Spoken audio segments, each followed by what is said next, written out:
now to your two dad show. Ooh, JJ and Deacon, they're the ones in the know. Subscribe quick, the Squid Monster's on the way. Inspire with us, tomorrow's news today. Tomorrow, yeah. Ladies and gentlemen and ladies, the Supreme Court has ruled that you can't just kick a former president off the primary ticket. They said, yeah, that's not really something you guys can do.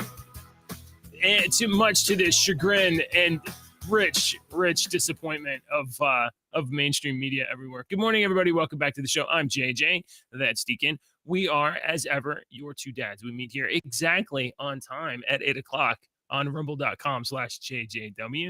And we talk about the news, culture, politics, pop culture, and I don't know, AOC getting a big old dose of her own medicine. We're going to talk about that in a little bit. I don't know if you saw that one, Deke. So good morning, everybody. Welcome back. Deke, how are you doing? How's your morning? Today's for those people that just drop in and then drop out, let me just say, if you can hang in there throughout the rest of the show, I guarantee you're going to hear a dad joke like you've never heard before, because it comes from my daughter. Okay. All right. Like you've never heard before. All right. We've been giving JJ crap on his dad jokes, so maybe he's got maybe he's well, I'm taking this one from my daughter. Oh, okay. Okay. All right. Let me just say, you've never heard anything like it. So good morning. How is Texas this morning? I've seen all kinds of crazy news come out of Texas, and I think we've got a crazy news story about Texas that we can get to. But JJ, if you don't know, JJW is in Texas. I'm in Kentucky. Yeehaw as well. We don't say yeehaw like y'all. We're more like yeehaw. I don't think you heard that. The way you acted, it must not be on that. Oh, it's not on the right track. Here you go. Yeah. That's right. You love that, don't you? I love this little thing. This is an Elgato Stream Deck. It's got little buttons and dials or whatever. I've been in every week or two, Elgato does a live stream with some dipshit on Twitch. And I sit in there on those because they give these things away. And I'm just thinking maybe I'll get one and I can send it to Deke. And I have listened to stream creators that I would otherwise pretend to do. Okay, so for those that don't know what this is something that we have had in radio for 3 decades. Sure.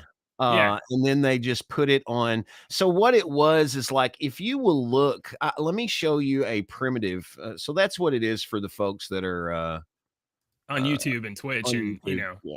Okay, so if you're streaming and you want, that's JJ's got that little deck there, and it's got, we call them hotkeys. They're little buttons, hotkeys that you can program to have different pieces of audio on.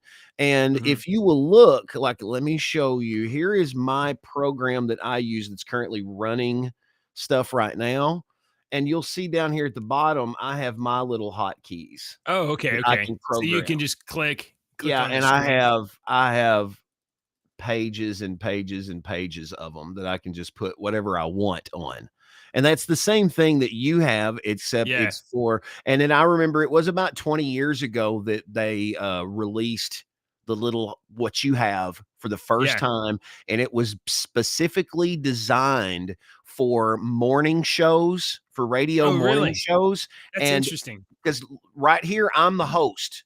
So on a radio morning show, you've got the driver, and then you've got the side. You've got the main guy, and then the side guy. Basically, the main guy is the driver. He's the timekeeper. He's the one that keeps you on time. He's the one that is it prods you. He's the one that will change topics and stuff, because the other person is the comedy guy. You hire them to completely do comedy and tell jokes, and that's your job. You get paid to write jokes and do this and always find something interesting to talk about. And that's what you get paid for. And so that guy needed a spot over here to be able to, because what I would have to do when I was the comedy guy is we would have to rehearse, and I would have to say, okay, when I say this, I need you to hit this button. And when I say this, I want you to hit this sound effect. And sometimes that did not go as smooth as you wanted it to. Right. So if I had the board over here on my side, I can hit the buttons and do the sound effects. You know what your gag setup is, and right? And I could do it a lot smoother than he could over there. So that's what they really designed it for. And it's just because streaming and podcasting and everything got popular, they were like, "Oh, well, you can use this too." And everybody, it's a very handy little device, man. Imagine if your radio show had the two people like hundreds of miles apart, though, and one of them didn't know his job at all. Welcome to Your Two Dads. Oh God! Oh, I see what you're saying. No, you use that thing exactly like you were supposed to be using it. So there's your little podcasting. Cool. No, honestly, that's some like interesting like radio history a little bit, really. I mean, obviously people know what a soundboard is, or a lot of people know what a soundboard is. A lot of people don't understand the behind the scenes in radio and stuff, but that's truly like if you listen to a morning show, the big morning shows, they have writers and all kinds of stuff. Oh yeah. But if you listen to a morning got like show, a producer in the booth that's flipping the things, and they've got a like producer that's running the board, and then they're just sitting there at the microphone. But normally it's a guy that runs the board and then another guy that just gets paid to do comedy. All right. So I'm going to keep us on time here. I even have a clock. That's cool. I never really looked at it before. So yesterday on our show, Deacon, I said Supreme Court might be coming out with a decision today. And as soon as our show ended, like the minute our show ended, the decision came out. Yeah, it was like 30 minutes after our show ended or something. We had no time to digest it and figure out what was going on. Supreme Court dropped a decision yesterday regarding the Colorado state attempt to remove Donald Trump from the ballot, the primary ballot. Obviously, if you can't be on the primary ballot, you won't be able to be on the general election. That's their thinking. They got stinking thinking up in Colorado. So the Supreme Court, which includes 4 liberal justices, Kagan, Sotomayor, a couple other ones, right? They voted 9-0. The last time, I can't remember the last time that a case that was high profile that went to the Supreme Court came out 9-0. Usually, a lot of decisions come out like 5-4. The conservative justices, or 5-4, and the Chief Justice joins the liberals, or something like that. The court came out 9-0. It is on the question of whether or not they let me set this up too. Man, Restream keeps putting us in the wrong spot, dude. Okay. On the question before the court was whether or not Colorado had the right to remove Donald Trump under the 14th Amendment, under Clause 3 of the 14th Amendment. So the Supreme Court could have said in this specific case, no, you cannot, you can't do that. But instead, they went much wider, and the Supreme Court almost never does this. They very rarely do they issue like a wider decision. And they said, not only can you not do this to Donald Trump because you don't like Donald Trump, you cannot do this at all. The 14th Amendment requires the Congress to act to declare an insurrection, and through legal statutes and stuff like that, remove an officer from. They didn't address whether or not the president was even an officer, I don't think. But ultimately, this decision shut down all of the states that are trying to 14th Amendment Donald Trump. He's never been impeached. How many and were convicted. there? I knew that there were like 2 or 3. There was like some of those New England, 1 or 2 of those New England states, Massachusetts and Vermont or New Hampshire. I mean, Maine was trying to do it. Illinois and had a judge just try to do it the other day, and she's like, the judge that issued this decision in Illinois is like a traffic judge. She's not. See, this is the question and I'm glad that you brought that up, because I was just thinking that a second ago and thinking, why don't you say this? And then my brain was like, no, because I don't really understand how that works still. And I've never looked into it. That's one of those things that now I'm questioning it. I want to know more about it. So in Kentucky, I've never understood how just one judge can stop something like that politically. And in Kentucky, we have like the one judge in I don't think it's Franklin County. Maybe it is Franklin County that can just stop anything he wants. And I've never understood what is the power behind that. Is the judge, I've never understood how that particular, works. Well, How, like you said, a traffic judge in Illinois can like try to keep a president off the ballot. How does that work? That's like an ant. You can't. That's like a tiny ant trying to completely stopping me from getting a cheeseburger at McDonald's. How does that work? The thing is, like whenever, like we have to treat, especially like orders from courts, we have to treat them like as though they have some authority, and then challenge them. So when a judge issues like a stay, like you can't do this, or an injunction or something like that, then the next process in the next step in these processes generally is to challenge the order and have it move from that court up to an appeals court of some kind. And the appeals court generally looks at it and says, what did the judge in that case arrive at that decision following the normal processes. And I get what you're saying, and I understand that point now, and I get what you're saying, because that's for lack of a better word, a filibustering technique. Because let me give you another way to look at this. JJW is an unknown traffic judge that went to law school for a long ass time, was a lawyer for a long ass time, and now you've gotten a judge and you're a traffic judge and you want to make a name for yourself. So you do some shit like this, because go back and look at how many politicians were lawyers and judges. I just saw that the other day when Mitch McConnell retired, and I was sitting there reading about the backstory of Mitch McConnell, and I didn't know he was a judge. Did you know he was a judge for a long ass time? Most of them are. Most of them are. It's if you look at it through my crazy tinfoil glasses, you will see that it's a process. It's a grooming process. If you want to become CEO of a company and you start in the mail room, there's a process to go through to become the CEO of a company. That's all I'm saying. Well, and that's why they hate Donald Trump. Because he didn't go through the process. Oh yeah, right. They definitely are serious. I used to say that he wasn't groomed a politician; he was a businessman. Yeah, and that's why he done so well in this country, because the United States is a business. My God, I don't know how many times I got to say that. So, I'm gonna go on. I'm gonna just clarify. I said that I read somewhere that that Illinois judge was a traffic judge. I don't know if that's a factual statement or not. And but I'm just making an example. Let's use that as an example. Then I mean, they can have that power, and it's who knows what it's for. So if they're really trying to keep Trump off the ballot, or are they just trying to make a name for themselves, like Fane Willis down in Georgia? She's trying to keep that grift going down there. All right, so in the wake of this big decision release from SCOTUS, you can imagine that some people in the media sphere didn't react, let's say, were they not positive? Did they not react positively, JJ? What do you mean?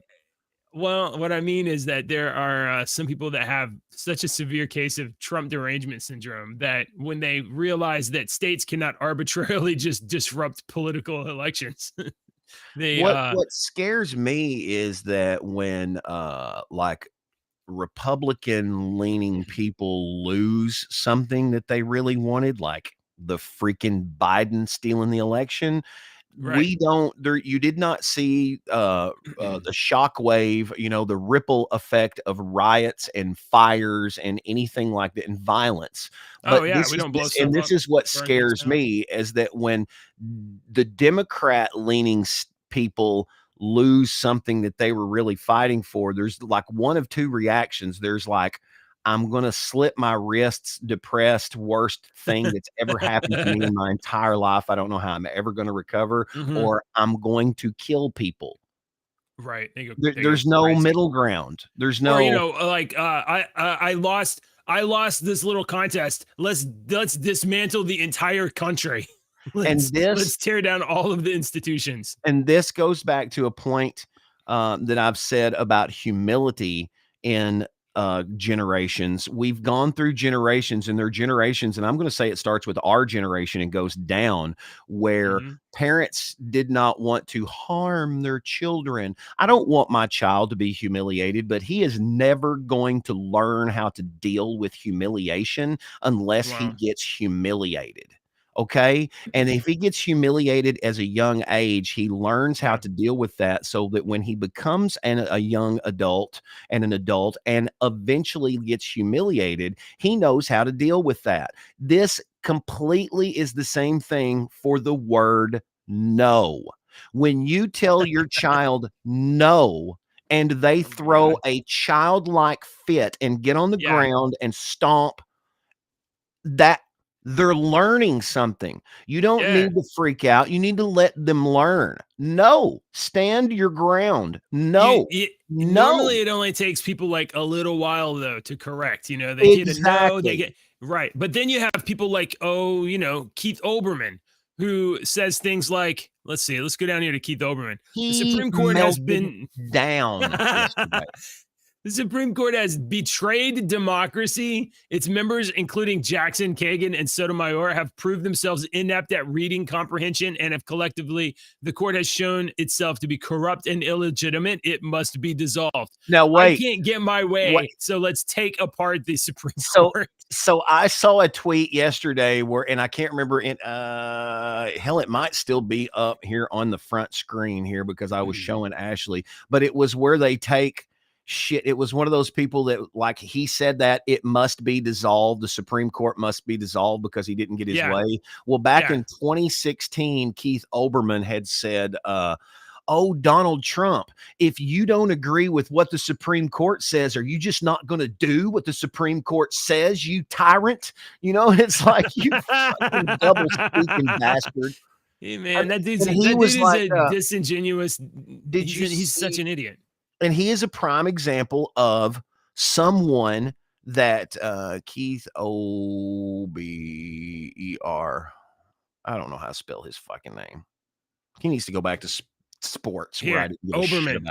No, click his name right there. Click that and go. You got to see his other post. Just scroll down a little bit once it loads. Best political podcast. Bullshit. Best political podcast. Scroll down. I don't want to listen to his. I don't want to see his. Trump appears to have fluent aphasia. Oh, okay. No, keep going down. Keep going down past all this crap. It was some crap that all this crap. He went ballistic last night. Why is this guy just posting the same thing again and again? What's wrong with him? Because he flipped out last night and he posted all that crap and he's trying to cover it up. Is exactly what he's doing. Look how many posts have come in since this. Let's see. There was a post where he was like, he just kept saying the same thing over and over and over again. I can't remember what it was saying. It was literally like when my daughter was like 1.5 years old, on the ground, laying on her back, slamming her hands and legs, throwing the little girl.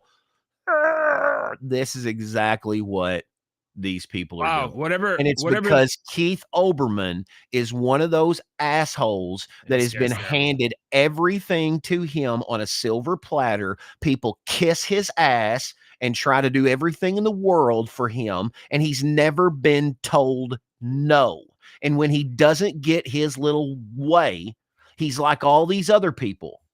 They throw little fits because they've never learned the basic adult concept of dealing with shit that you don't get. Oh, you know who else?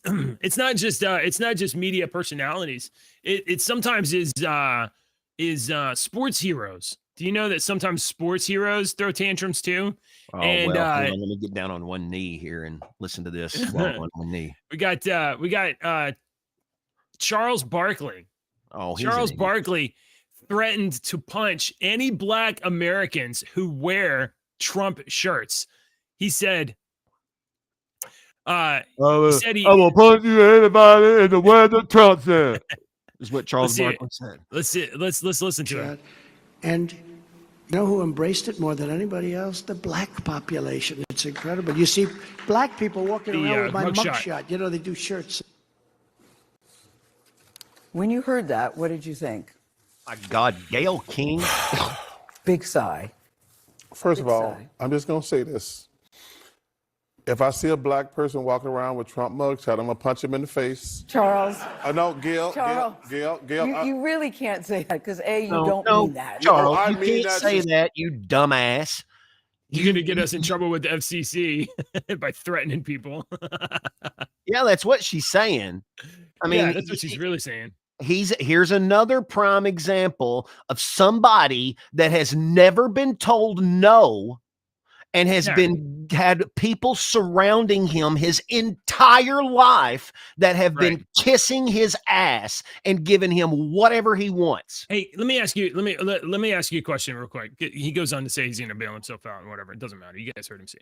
So, do you remember all of the times that when Joe Biden was running for president, that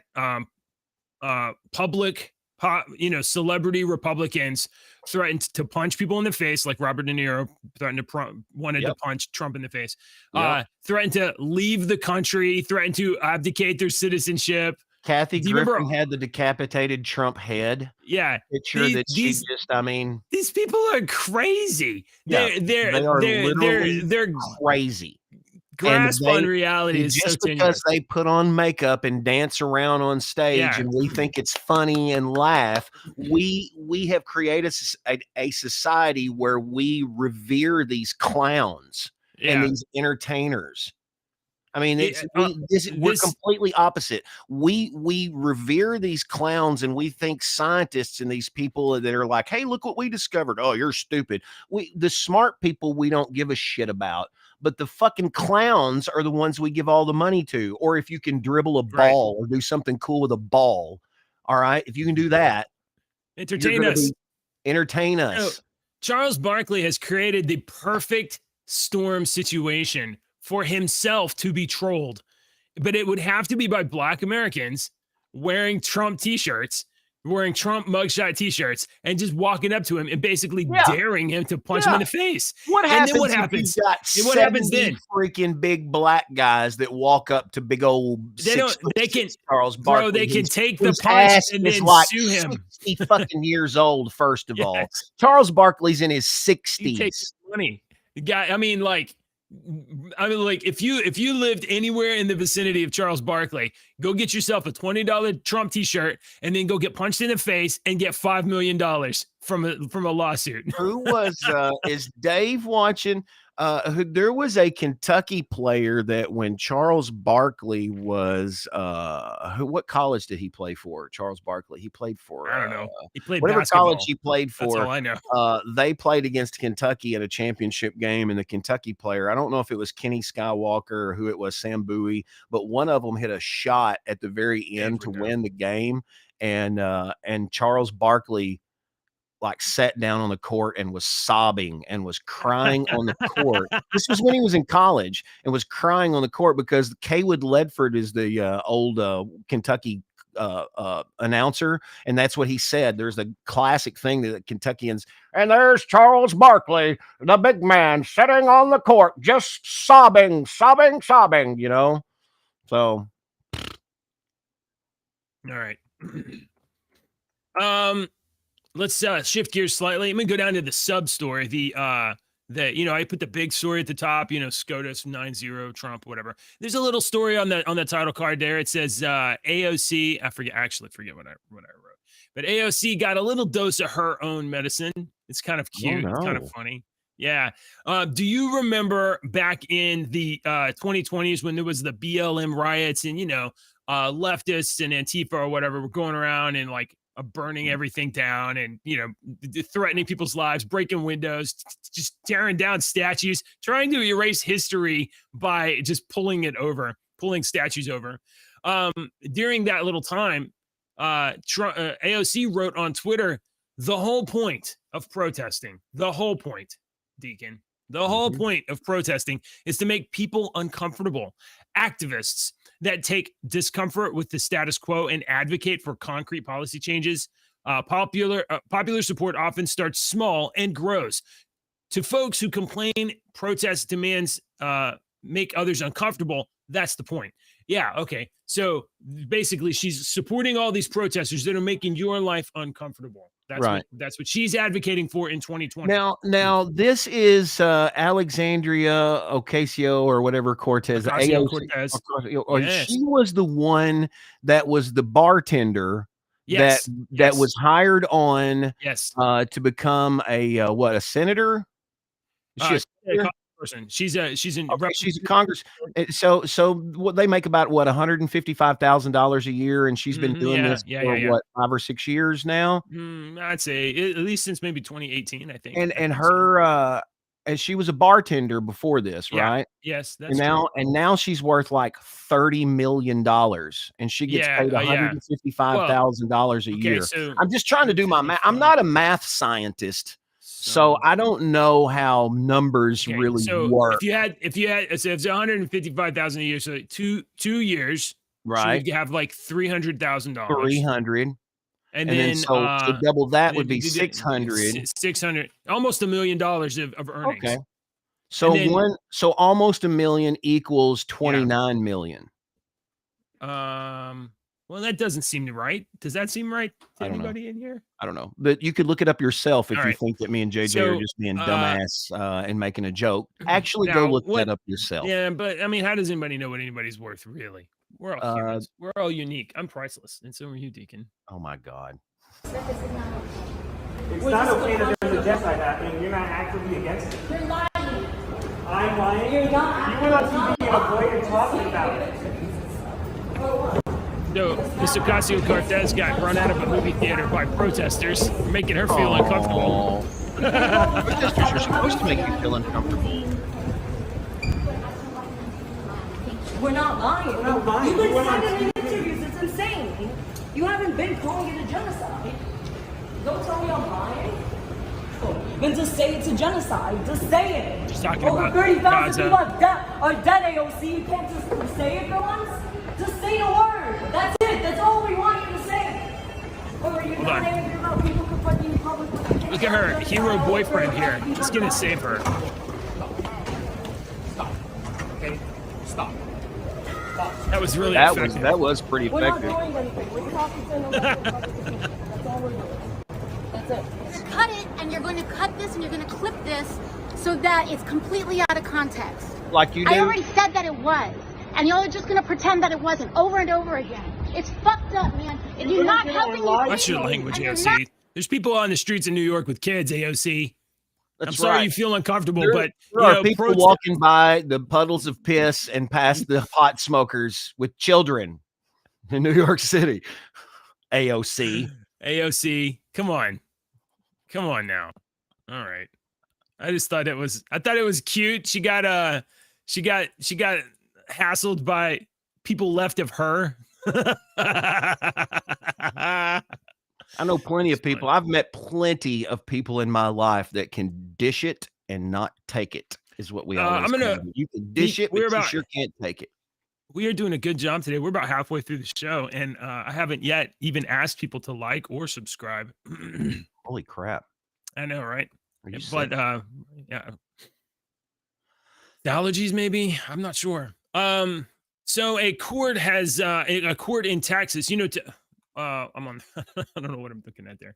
Do you know a court in Texas recently? Wow, I am. You okay there? You want to start all over? Take two. Hold on. Take two. Take two. Yeah.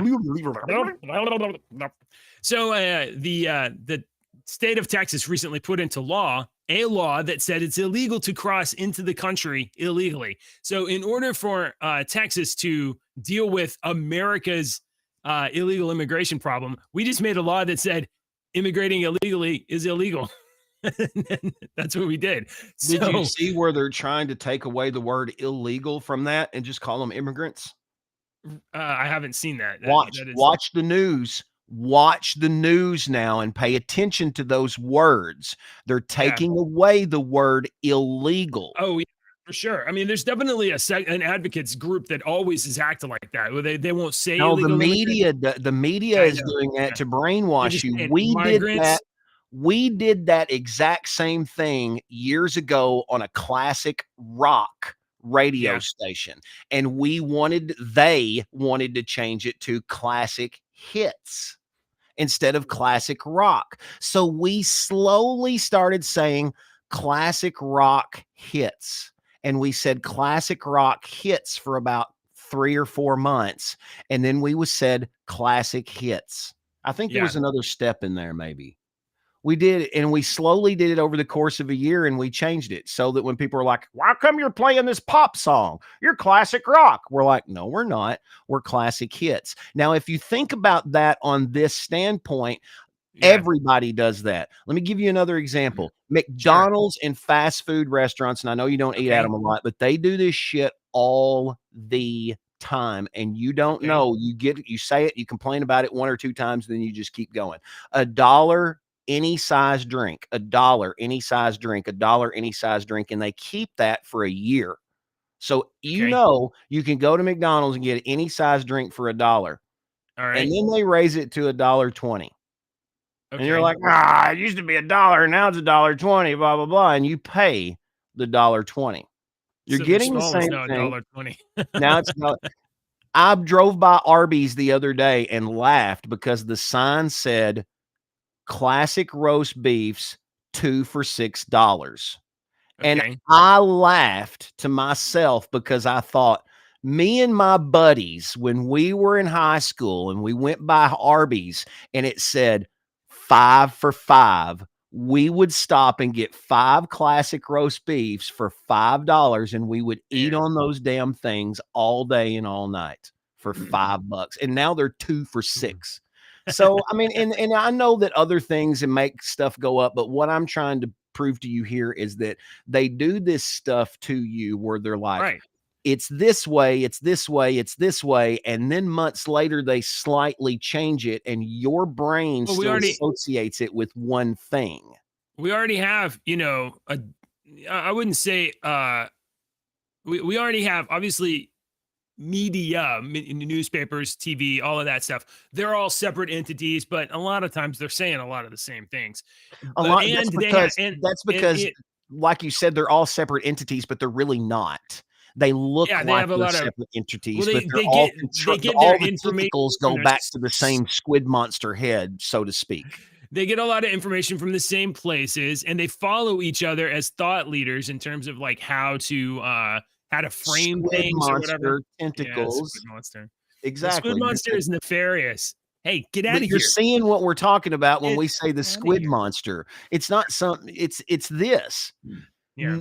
If 90% of the media gets all of their stuff from 4 sources, I'm going to control most of the shit that goes out of those 4 sources. Really? Yeah. That's why it's so important to try to diversify where you get news from. Associated Press. That shit is the leftist press. Yeah, it is. It gets farther left than that, but you think that's middle of the line? It's not. Every day for 30. I was getting AP stories in 1994 off the freaking dot matrix. I don't want to play any more media clips of this stuff from yesterday, from the Trump thing yesterday, but I was I went specifically to like CNN and MSNBC to see how they were reacting to it, and they just can't even help themselves. Because that they're on camera, and then other guys on camera, and they talk about the story, and then they kind of like talk to each other, and they literally can't help themselves except to frame it as like the country's being torn apart and this kind of stuff. They are so in the tank for whatever it is that they have to frame. They can't be rational and just even-handed about it. But like, well, it makes a lot of sense that states can't, just arbitrarily decide who can and can't be run for president in every other state in the country. Otherwise, Texas would just make all of the Democrats illegal, and then you guys would have no Democrats. Then it wouldn't be the United States over here. It would be like Europe and every little country. Right. They can't just like be even-handed about things. They think they are that. And that's the most hilarious part. If you watch them frame things, they think that they're giving weight to both sides, but it's like, they're not even at all. It's so ridiculous. They're lying. And that's the thing. Is the media lying when they believe their own bullshit? Are they lying still? I mean, they're being earnest. They're being honest. A very good. I mean, that's a deep thought. That's a thinker question, JJ. I like that one. Are you lying when you believe that what you say is the truth? No, I don't think so, because lying is all, I mean, it's from your environment and perception on things, and my environment and perception on things in my life. I've experienced different things in my life that gives me different reasons to do things, whether it's older, whether it's some experience that happened, whether it's the environment that I live in is different than yours. And that's the problem with some of these people and these people that believe this way, is that a lot of them are young. I used to think that way. Some of them. Yeah. You know, some of them, when I say a lot of them, I'll say some, you know, young people. And I used to think that way.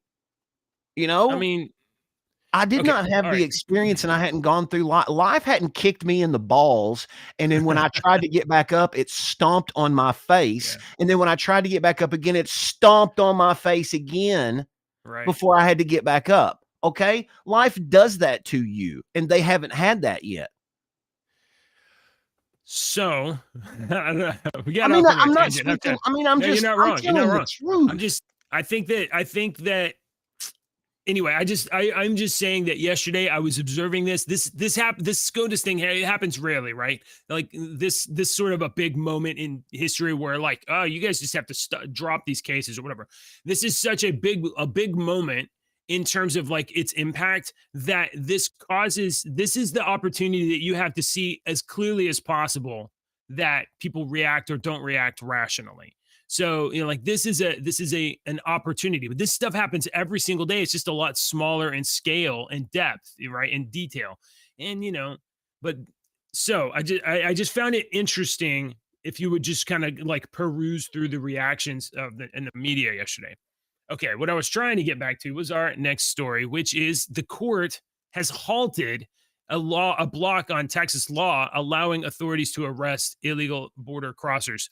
So if this case goes to the Supreme Court, the law could go into effect this weekend.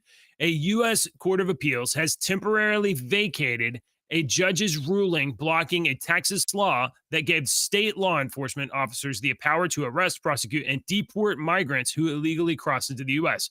As I was saying earlier, we made it illegal to enter into Texas illegally. That's what we did.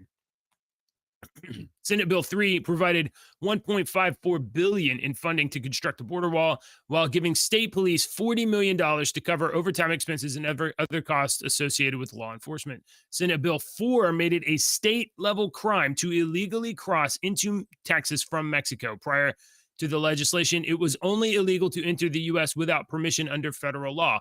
Without a state law passed, the police could only charge illegal aliens with trespassing. But now we can be like, oh, bye-bye.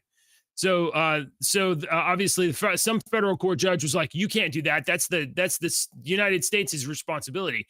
To which Governor Abbott says, no, states have the right under the Constitution to declare an invasion and are obligated actually to repel an invasion. And there's nothing like an invasion of 8 million migrants from another country, many of which are fighting age males. So, okay, so this particular case may go to court. Let's go to the Supreme Court, and we could find out. I don't know. It takes a while for cases to go to the court, and it takes a while for the Supreme Court to even decide if they're going to hear a case. Saw a guy last night that was filming in Philadelphia, and it was showing some of the hood parts of Philadelphia, the hood. Oh, all right. And it was a black guy that was filming it, I believe, and he was showing how all of the migrants, the illegal immigrants, are in the hoods now, and his theory was that they were going to push the black people out of the hoods. Yeah, they probably are. And you guys, I mean, like, I don't know, like, oh, you know what? America first. So yeah, I guess those hoods should belong to Black Americans and not to Mexicans or people from wherever else in the country. Those hoods shouldn't be called hoods. They should be called neighborhoods, and they shouldn't have a negative connotation. Yeah, right. Yeah, like we shouldn't have. They shouldn't have a negative connotation when you say that ghettos. word. Yeah, it shouldn't be like a ghetto type place. These people are Americans, and they should have a lot of shit that we give these damn rich people. I just it'll be really bad. It could be if, you know, like migrants come into areas and push poor black Americans into poorer places. That would be, but I mean, by taking territory or violence or what, who knows what, that would be really, really, really bad. So the black Americans in Philadelphia and other major Democrat cities should really consider the Democratic policies that are bringing in millions of illegal immigrants that are going to disproportionately affect poor black Americans. Should really think about that. Today's Super Tuesday, by the way. You don't have to vote Democrat. You didn't see your names? Did you see where I changed your name? Yeah, I see that. I see that. I'm just reminding everybody else out there. Also, I need to go. It's Super Tuesday on Your Two Dads. We should have. So speaking of immigration or border issues, there was a small gun battle at a part of the border. The gunfire erupted at a remote section of the U.S. border over the weekend, leading to one person being killed. The incident happened Sunday morning in San Diego County in what officials said was a criminal enterprise trying to rob a group of illegal aliens. A member of the Border Patrol's elite Border Patrol Tactical Team, or BORTAC, killed one of the violent illegal aliens on U.S. soil while the rest fled back to Mexico. This area is a hotbed for criminal activity involving bandits who cross the border to rob illegal aliens before running back across the border into Mexico.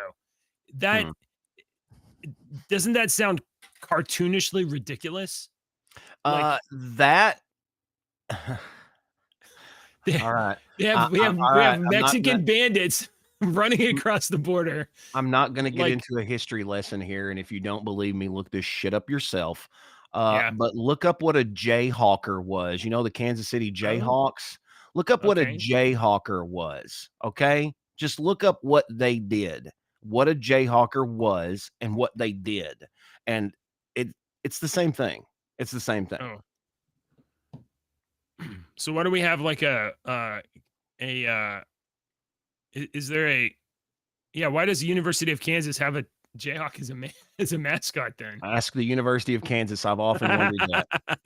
Jayhawkers were basically northern soldiers that came down into the South, into the Kansas City, Missouri area. And if you were a farm or you were a Southern person that lived in that area, they just basically raided your house, took everything that you had, did whatever they wanted, and then they went back across their border so that they couldn't get caught. And they did it a lot. And then there was a very famous person that this happened to that we were taught was an outlaw and did a bunch of negative things, that actually the Jayhawkers attacked his family like 3 times, and him and his brother Frank, their name was Frank and Jesse James, they had enough of the Jayhawker crap, and they started going after all these crap. But we were taught that they're outlaws and they did all these bad things. But actually, I just the story, and you'll be like, oh, well, I'll be damned, I was taught wrong. Yeah. I looked over on Rumble comments, and Joey said, have you been Joey? Sorry. I told him the other day, I was like, he's going to call you Joey from now on. Till the day you die. Yeah, Joey said, Joey. I'm trying to make it both ways. Can't go. I got to commit. Anyway, Joey asked if you've been to the $1.25 tree lately. You know, earlier we were talking about they keep raising prices. That's exactly right. He's exactly right. It's not the dollar. Yeah. It's not the Dollar Tree anymore. It's the $1.25 tree. All right. So let's transition to even more horrible news than somebody dying on the border by getting mugged. It's bad. You know, whatever. Bad guy got shot by good guys. So whatever. I don't care that much. A Kentucky Democrat. Oh, this is gonna get bad, folks. So earmuffs and don't let your kids watch. Kentucky Democrat suggests child sex dolls for pedophiles. It gives them a release. What's going on in Kentucky, bro? So I have to. I mean, I'm not one of the. I have to say what she said, and that word suggests. I watched the thing, and I didn't. She's talking about this study and whatnot. Oh, okay. But I never took it as that she's suggesting that we do this, but I very well may have missed that part. I've watched it a couple of times, and it's that's what she's talking about. How long is it? Let me see how long it is. I will say 32 seconds. Here we go. That, I mean, we have sexually explicit theater that it's Why do you not have that? X-rated, where we have, people in various stages of undress for a purpose other than to be sexually enticing to a minor. Pause it. And it is not. Let me tell you what's wrong. Let me just point out a couple of things here for you people that don't know. Okay, you see that word underneath her name? Read that word. Louisville. Democrat. Louisville. Okay, let me tell you, Louisville. They are like if you had a whole bunch of ducks, 1,000 ducks. Yeah. And right over here in the middle, you had one elephant. All right. That's Louisville. Okay. 99% of all Kentuckians are completely opposite than crazy ass Louisville. Then when she says we have theaters and blah, blah, blah, you want to go see a drag show or something like that. Doesn't it seem like you got to go to Louisville. It seems like she's trying to carefully kind of step around this issue of pedophilia. Gross. I was scared to put in my search engine, but I did. And apparently there's research on the subject, but not much. She added, after referring to pedophiles as minor attracted persons. This is the language conditioning that you were talking about just a moment ago, Deacon. That rather than refer to sexual deviants that are attracted to children as pedophiles, which is the correct word, to call them minor attracted persons, as though to deflate or deflect this absolutely horrific condition. Okay, so you were on the phone. So this is the language conditioning you're talking about just a minute ago. Instead of saying pedo, you say minor attracted persons. Yep. Or then you abbreviate it as MAPS, and then it's just it's a person has MAPS. You know, it's just a person that. No. This is when I became a father, and we were talking about SIDS, SIDS and babies with SIDS, and I was like, SIDS, sudden infant death syndrome. Like, what is that? And then I started looking and researching, and nobody knows what the fuck it is. That's why they call it SIDS, sudden infant death syndrome. And I always thought to myself, I was like, if my baby was diagnosed and had passed away from SIDS, and they're like, well, it was SIDS, so that's not good enough for me. Right. That's not good enough for me. Dig into that. What are we going to call it? It was SIDS. It was SIDS. Yeah, my kid's dead. That's SIDS. Oh, my neighbor's a map. There's nothing I can do. It's just a map. What am I going to do about it? Conditioning. It's very easy to brainwash people. It's very easy. Humans are very easy to brainwash, man. So, yeah, gross. Let's see. Yeah. Oh, let me just remind you guys. If you are, I guess, like, if you're wanting to, today's Super Tuesday. So if you're going to want to vote for like a party that is cool with like minor attracted persons and whatnot, that'd be the Democrats, right? The Democrat, not Republicans. No, we're not cool with that. So 11 ceasefire activists were arrested after trying to block the NYPD from responding to a bomb threat. What? Yeah. 11 ceasefire activists were arrested after blocking the New York Police Department from responding to a bomb threat. So somebody called the bomb threat in, and then a bunch of crazy pro-Palestinian Gaza, whatever, people got in the way and they were like, ceasefire, ceasefire, ceasefire. And so run over, get the fuck out the way. Yeah. You fucking idiots. Yeah. Let's see. We're running out of time here. The FBI is hunting for a Iranian assassin who may be targeting Trump era officials like Mike Pompeo. Iran not happy that their Revolutionary Guard Corps Qassam Soleimani was blowed up by Donald Trump, and so they are now trying to send secret assassins to Florida and kill Mike Pompeo and other Trump era officials. So that's crazy. And man, I really wanted to give this guy attention, so I'm gonna save this for tomorrow. We still got 10 minutes. We're good. Yeah. Okay. All right. Let me called. Well, let's do this one real quick. I wanted to give a shout out, not to this guy. No, I want to give a shout out to this guy right here, President Lewis of let's see, it was Houghton University. A president of Houghton University on Monday called for an end to biological males participating in female sports, saying it defies nature and blurs the fundamental distinction between sexes. Bro is in New York and has got balls, I think. Wow. Yeah, right. I like this guy. Yeah, right. That's what I think. Most Americans and most of the world know it to be wrong. A fringe agenda under the guise of making school and collegiate athletics more inclusive for transgender people has grown to the place of now unfairly displacing gifted and hardworking female athletes, obliterating the historic achievements and records of female athletes in the past, and threatening to dismantle the opportunities and protections for girls and women in sport. Trailblazing leaders fought so hard to create and protect. To many leaders, parents, professional athletes, and people of goodwill have been silent as female athletes are humiliated, silenced, and robbed of hard-earned opportunities. That silence is complicit with the fringe agenda that threatens to dismantle girls' and women's athletics.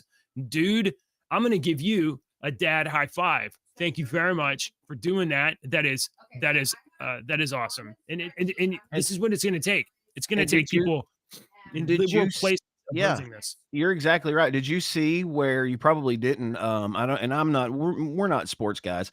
Did you see where Caitlin Clark, this NCAA player, is now like the highest scoring freaking person in this division or whatnot, and she passed Pistol Pete Maravich, who was like the big, huge basketball scorer of all, and she passed him in all time scoring for this or whatnot. And they made a big deal about it a couple of days ago, and I saw it coming up everywhere and whatnot. Her name was Caitlin Clark. I remember that. I have not heard of this. It was really cool because I thought, one of my first thoughts was, see, girls can whip guys' ass doing stuff.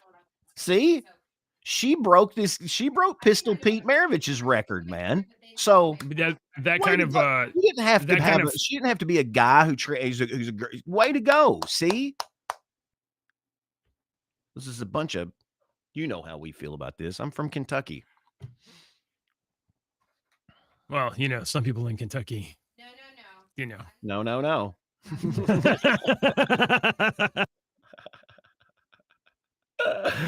All right, you had one more story. No, he says. No. Would I have another one in here? Yeah, I don't know if that's the one you're going to say, but it was like the Pompeii story. Oh yeah, right. Yeah, I thought you would think this is cool. Yeah. I wanted to see this one. Now it's on CBS News, so I'm going to stop all of this. I don't know if there shouldn't be any sound. A lavish painting of a mythical scene was among several newly found frescoes revealed by archaeologists. I think, when did they do it? On last Friday. So they were excavating the ancient Roman city of Pompeii, still astonishingly colorful some 2,000 years after the city was wiped out by the eruption of Mount Vesuvius. The frescoes were unearthed during restoration work around the mansion of the House of Leda. The most striking depicts a scene from the Greek myth of Phrixus. How do you say this? And his twin sister Hel, and they fled to their stepmother Ino on a magical ram in the Golden Fleece. Dude, this picture is 2,000 years old. This fresco. So fresco is like paint applied to like plaster, I believe. So it's applied while the plaster is drying. Pretty awesome, dude. It really is cool. Phrixus sits astride the ram while his sister has been falling into water. 2 refugees at sea from ancient Greece, noted Gabriel Gesundheit, director of the Pompeii Archaeological Park. So they don't have any other photos, but that is, dude, this is a 2,000-year-old painting, and I have to say, it even it has some, I would say some elements of like, and I'm not an art guy. My brother's an art guy, so he would have the right words for that kind of shit, but. It doesn't look distorted or cartoonish. It looks, relatively realistic in its proportions of the character here. So, sometimes I can see you look it. at. Okay, so I pulled it up. Wow, that is really cool. It's broken there, but the colors are still just absolutely beautiful. The rocks in the background, vivid colors. And I mean, look, this is sitting like this almost looks like it's just sitting on concrete. Like they literally just found it or exposed it. They haven't even cut it out of the wall. So this is just in its, it's been unearthed, but this is in its natural environment, and it's that vivid. There are paintings from a couple hundred years ago that are nowhere near as bright as this. The discovery of the frescoes comes just weeks after 3 researchers won a $700,000 prize for using artificial intelligence to read a 2,000-year-old scroll that was scorched in the Vesuvius eruption. The Herculaneum papyrus consists of about 800 rolled up Greek scrolls that were carbonized during the 79 CE volcanic eruption that buried the ancient Roman town. The scroll's author was probably blah, blah, blah, writing about music, food, and how to enjoy life's pleasures. If you only know that it erupted in Pompeii and blah blah blah, and you don't know very much about it, and you're interested in something like that, it's very, very cool. That those people had it was like boom, what was that? 2, 3, 4, and they're gone. They did not have a lot of time to do anything. There are things that have been preserved where you're like, the thing about volcanic ash. There was a man that was discovered in a very lewd, personal. He was doing something personal, lewd, and he died. And he was frozen in ash for eternity doing that lewd act. And the thing about volcanic ash, though, is it like unlike ash from your fireplace, or whatever, burn it, whatever, that's just like wood that is burned and turned to carbon and smoke and ash, whatever. Ash from a volcano is rock crystals. You breathe it in and it literally slices your lungs up from the inside. It is horrible. It's a horrible way to die. So these people, that was a pretty really interesting. Hey, I'm running short on time, so today's joke, we end the show every single day on a dad joke. Real quick, weird ass songs this week. Oh yes, go to the website. Oh, that's wrong. Go to the website. It's Ween. Push the Little Daisies. If you don't remember Ween, Push the Little Daisies, you'll have to go and listen to Ween. Push the Little Daisies. It's the weird ass 90s song. We had a packed schedule today. All right, go. Yeah, today's dad joke is brought to you by my daughter, who told me this joke this morning. She says, "Dad, do you want to hear a joke?" I said, "Yes, of course." She tells me this: "Why did the penguin cross the street, Deacon?" She didn't say Deacon. I added that. Why did the penguin cross the street? To get to the store. To get to the store. That's the punchline of a 5-year-old's joke. Okay, all right. That's okay. I think it'd have been better coming out from Lily, but yeah, okay. All right. Did you know that I'm gonna cheer her? Cheer to my daughter. Okay. All right. Yeah, Your turn, sir. I've got an addictive personality, and did you know I used to be addicted to soap? Oh, I had no idea. Yeah, I'm clean now.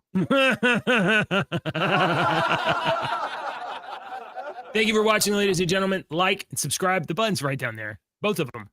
We'll see you tomorrow. 8 o'clock. Be here or be gay.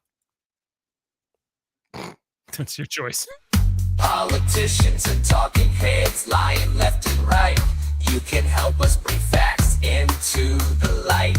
Don't let your daughter lose her next swim meet to a psychopath dude with fake teats.